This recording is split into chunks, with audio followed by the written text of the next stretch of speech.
From translation, ISV International Standard Version. This 14th day of the year. Today we are reading passages Genesis 41 to 42. Genesis chapter 41, verses 1 to 57. After 2 whole years Pharaoh had a dream. He was standing by the Nile, when 7 cows, sleek and fat, came up out of the Nile and began feeding in the reed grass. Then 7 other cows came up after them, poor and very ugly and thin, such as I had never seen in all the land of Egypt. And the thin, ugly cows ate up the 7 sleek, fat cows. Then Pharaoh woke up. He fell asleep again and had a second dream. 7 heads of grain, healthy and good, were growing on a single stalk. After them 7 other heads of grain sprouted, thin and scorched by the east wind. The thin heads of grain swallowed up the 7 healthy, full heads. Then Pharaoh woke up, and it was only a dream. In the morning his spirit was troubled, so he sent for all the magicians of Egypt and all its wise men. Pharaoh told them his dreams, but no one could interpret them for him. Then the chief cupbearer spoke to Pharaoh, saying, I remember my faults today. Pharaoh was angry with his servants and put me in custody in the house of the captain of the guard, along with the chief baker. We had a dream on the same night. He and I each dreamed according to the meaning of our dreams. Now a young Hebrew was there with us, a servant of the captain of the guard. We told him our dreams, and he interpreted them for us, giving each man the meaning of his dream. And just as he interpreted for us, so it happened. I was restored to my position, but the other man was hanged. So Pharaoh sent for Joseph, and he was quickly brought from the dungeon. After he had shaved himself and changed his clothes, he came before Pharaoh. Pharaoh said to Joseph, I have had a dream, and no one can interpret it. But I have heard about you, that when you hear a dream you can interpret it. Joseph replied to Pharaoh, It's not me. God will give Pharaoh a favorable answer. So Pharaoh said to Joseph, In my dream I was standing on the bank of the Nile. 7 cows, fat and sleek, came up out of the Nile and began feeding in the reed grass. After them 7 other cows came up, scrawny, very ugly and lean. I've never seen such ugly cows in all the land of Egypt. The lean, ugly cows ate up the first 7 fat cows. When they had eaten them, no one could tell that they had done so, because they were still as ugly as before. Then I woke up. In my second dream I saw 7 heads of grain on a single stalk, full and good. After them 7 other heads of grain sprouted, withered, thin, and scorched by the east wind. The thin heads of grain swallowed up the 7 good heads. I told this to the magicians, but no one could explain it to me. Then Joseph said to Pharaoh, The dreams of Pharaoh are one. God has told Pharaoh what he is about to do. The 7 good cows are 7 years, and the 7 good heads of grain are 7 years. It is one and the same dream. The 7 lean, ugly cows that came up after them are 7 years, and so are the 7 worthless heads of grain scorched by the east wind. They are 7 years of famine. This is what I have told Pharaoh. God has shown Pharaoh what he is about to do. 7 years of great abundance are coming throughout the land of Egypt.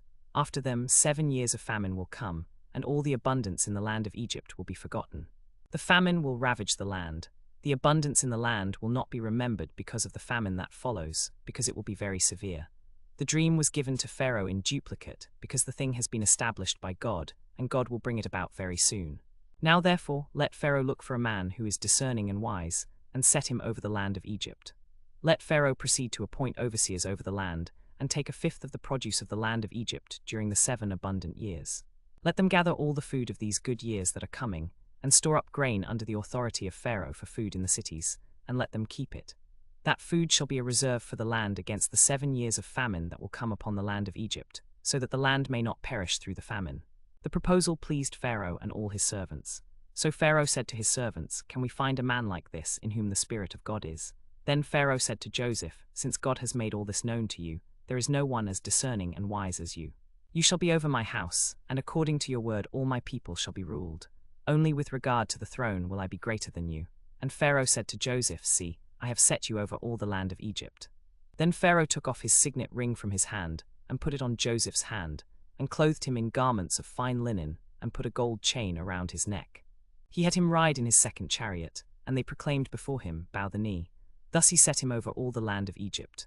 Moreover, Pharaoh said to Joseph, I am Pharaoh, and without your word no one shall lift up hand or foot in all the land of Egypt. Pharaoh gave Joseph the name Zaphanath-Paneah, and he gave him Asenath daughter of Potiphar, priest of On, as his wife. So Joseph went out over the land of Egypt. Joseph was 30 years old when he stood before Pharaoh king of Egypt. Joseph went out from the presence of Pharaoh and traveled throughout all the land of Egypt. During the 7 years of abundance, the land produced plentifully. Joseph gathered and stored up all the food of the 7 years when there was abundance in the land of Egypt, and he stored up food in the cities. The food in the fields around each city he stored up in that city.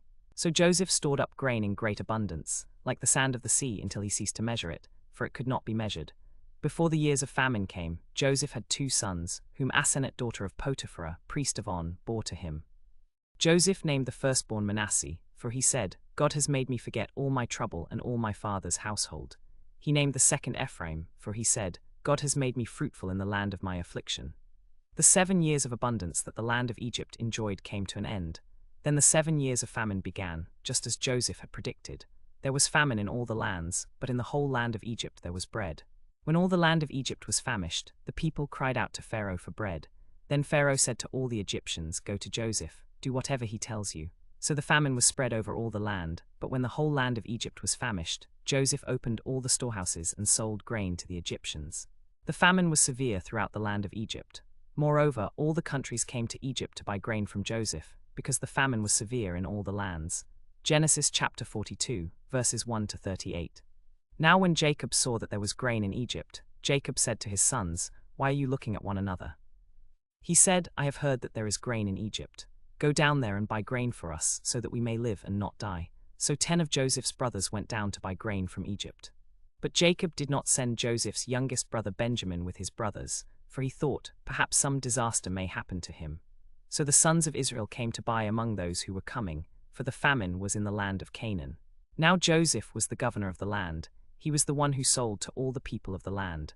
And Joseph's brothers came and bowed down to him with their faces to the ground. When Joseph saw his brothers, he recognized them, but he treated them like strangers and spoke harshly to them. He said to them, Where have you come from? And they said, From the land of Canaan to buy food. Joseph recognized his brothers, but they did not recognize him. Then Joseph remembered the dreams he had dreamed about them, and he said to them, You are spies. You have come to see the nakedness of the land. But they said to him, No, my lord, but your servants have come to buy food. We are all sons of one man, we are honest men. Your servants are not spies. He said to them, No, but you have come to see the nakedness of the land. But they said, Your servants are 12 brothers, sons of one man in the land of Canaan, and behold, the youngest is now with our father, and one is no more. But Joseph said to them, It is as I said to you, you are spies. By this you will be tested. By the life of Pharaoh, you shall not go out from here unless your youngest brother comes here. Send one of you and let him fetch your brother, while you remain confined, so that your words may be tested, whether there is any truth in you. Or else by the life of Pharaoh, surely you are spies. And he put them all together in custody for 3 days. Then Joseph said to them on the 3rd day, Do this and you will live, for I fear God. If you are honest men, let one of your brothers be confined in your prison. But as for the rest of you, go and carry grain for the famine of your households. And bring your youngest brother to me, so that your words may be verified, and you will not die. And they did so. Then they said to one another, We are surely guilty concerning our brother, because we saw the distress of his soul when he pleaded with us, and we would not listen. Therefore this distress has come upon us. Reuben replied, Did I not tell you, do not sin against the boy? But you would not listen. Therefore, behold, his blood is required. Now they did not know that Joseph understood them, for he was speaking through an interpreter. Then he turned away from them and wept.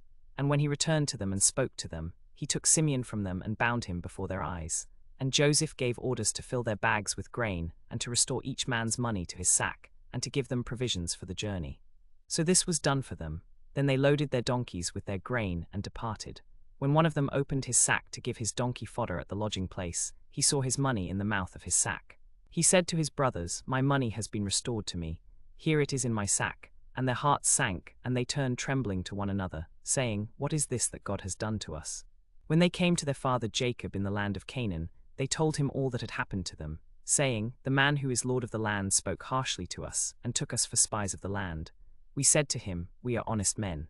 We are not spies. We are 12 brothers, sons of one father. One is no more, and the youngest is now with our father in the land of Canaan. The man, the lord of the land, said to us, By this I will know that you are honest men. Leave one of your brothers with me, and take grain for the famine of your households, and go. Bring your youngest brother to me, so that I may know that you are not spies, but that you are honest men. Then I will give you your brother back, and you may trade in the land. As they emptied their sacks, behold, every man's bundle of money was in his sack. When they and their father saw their bundles of money, they were afraid. And their father Jacob said to them, You have bereaved me of my children. Joseph is no more, and Simeon is no more, and now you would take Benjamin away. All these things are against me. Then Reuben said to his father, "Put my 2 sons to death if I do not bring him back to you. Entrust him to my care, and I will bring him back to you." But Jacob said, "My son shall not go down with you, for his brother is dead, and he is the only one left. If harm happens to him on the journey by which you go, then you will bring my grey hairs down to Sheol in sorrow."